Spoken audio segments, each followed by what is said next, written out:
నాటు బాంబులు రకరకాల షేపులో చేర్చామన్నా.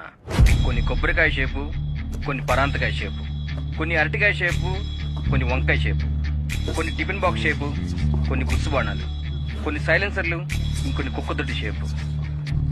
ఇదే గనక మా చిన్నరెడ్డి లో నుండి పెద్దరెడ్డి బయట ఉంటే ఈ పాటికి ఎప్పుడో ఆ బాంబులన్నీ పేలుండేవి.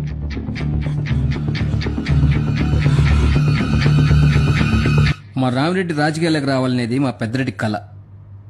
రేపే ఓట్లు. మా చిన్నరెడ్డి పడే మొట్టమొదటి ఓటు మా పెద్దరెడ్డి దవ్వాల. అది మా సెంటిమెంటు. 30 నిమిషాలు 30 నిమిషాల్లో మా పెద్దరెడ్డిని ఇడిచిపెట్టి నీ నేరం నువ్వు ఒప్పుకొని నిన్ను నువ్వు డిస్మిస్ చేసుకోకపోతే మిగతా బొమ్మలు ఆడనే నేను చెప్పను. అవి పేలినాక నీకే తెలుచాయి.